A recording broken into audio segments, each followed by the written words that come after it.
Hey guys, what's going on? I got a chance to go see The Finest Hours early, and you know what guys, it's a good movie. So here's the deal, it's based on a true story, and there's even a title card at the very end of the movie that says, still to this day, it's considered the greatest small boat rescue operation ever attempted by the Coast Guard. So it all takes place in 1951 after an oil tanker literally breaks in half, and the stern of the oil tanker is buoyed up and is basically serving as a life raft, where all the workers that were on the boat are basically just adrift at sea. And then Chris Pine plays a Coast Guard guy who leads an expedition in a small boat out to go and rescue all of them. It is undoubtedly a paint-by-numbers, based on a true story, harrowing events type of movie. Everything that you expect to have in this movie is in there.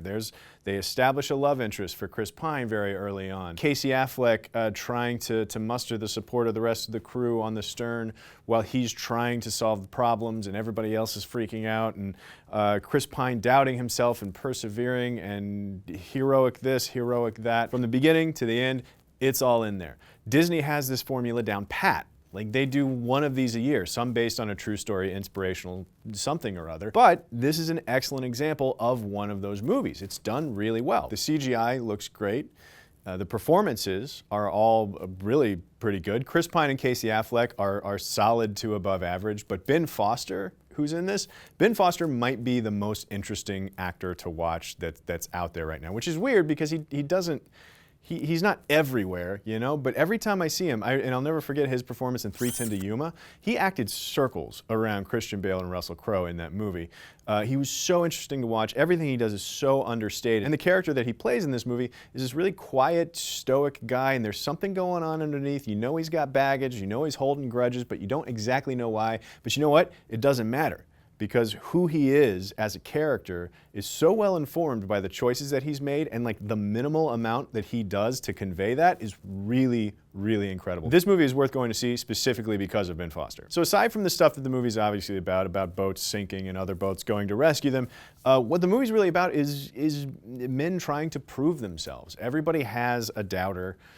Chris Pine's character is very, he's not very self-confident. He's a very quiet guy. He mumbles through a lot of his scenes.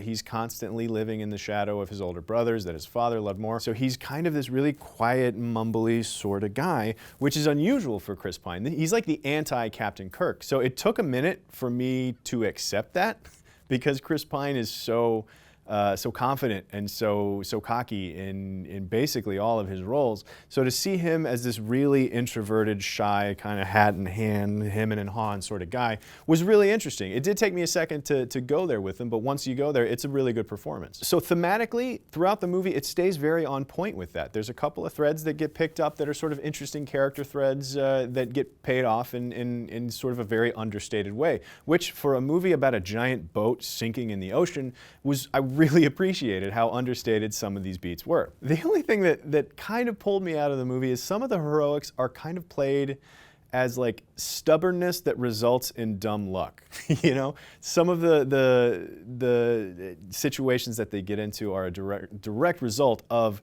these people having to prove themselves, right? Some of the decisions that are made aren't necessarily, we got to go do the right thing.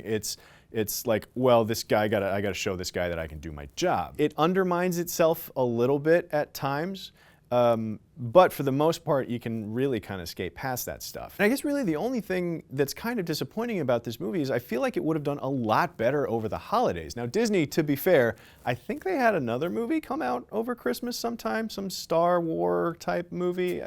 So I can understand them not wanting to stack the deck against themselves and spreading it out a little bit. This would have been a great Thanksgiving movie though. There's something about January just being a dumping ground for movies. I don't feel like this is quite what this movie deserves. I think it's better than the January dumping ground. Again, it's not going to blow your skirt up. You know, plot-wise, there's nothing crazy or unusual or even unique that happens in this movie. It's based on a true story. It's very heroic stuff. You've seen this all before, but this is an excellent example of that type of movie.